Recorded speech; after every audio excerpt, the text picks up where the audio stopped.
बन गया ना मंदिर अयोध्या में, कोई संदेह है?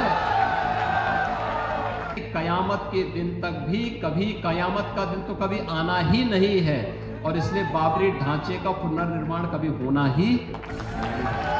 ये डबल इंजन की सरकार प्रधानमंत्री मोदी जी के नेतृत्व में, उनके मार्गदर्शन में जो बोलती है वह करके दिखाती है, और जितना करती है उतना ही बोलती है। हम लोगों ने कहा था ना कि रामलला हम आएंगे, मंदिर वहीं बन गया ना मंदिर अयोध्या में, कोई संदेह है?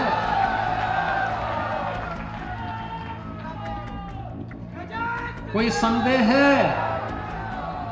और हम आज फिर इस बात को कह रहे हैं कि कयामत के दिन तक भी कभी कयामत का दिन तो कभी आना ही नहीं है, और इसलिए बाबरी ढांचे का पुनर्निर्माण कभी होना ही।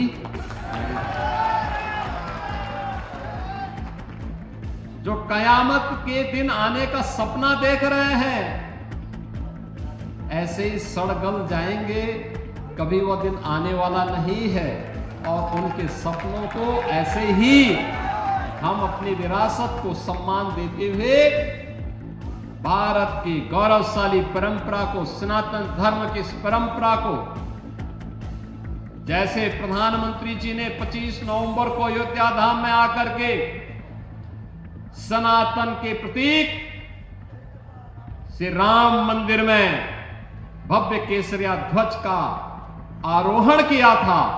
ये केसरिया ध्वज हमेशा ही भारत के इस गौरव को, सनातन के इस गौरव को आगे बढ़ाने का कार्य इसी मजबूती के साथ करेगा।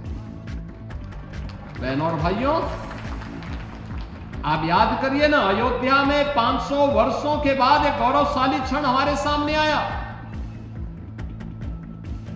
इन 500 वर्षों में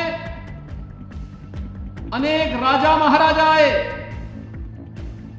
अनेक सरकारें आई होंगी। 1947 में भारत आजाद हुआ, 1952 में पहली चुनाव के बाद सरकारें बनी, लगातार हर चुनाव के बाद सरकारें बनती थी, फिर चुनाव होते थे, सरकारें बनती थी। अयोध्या में भगवान राम का, उनकी जन्मभूमि पर भव्य मंदिर के निर्माण का कार्य हो, आखिर ये उनके मन में क्यों नहीं आया? आज तो हर व्यक्ति कहता है कि साहब राम हमारे भी हैं। हमने कहा सभी के हैं, राम तो सबके हैं,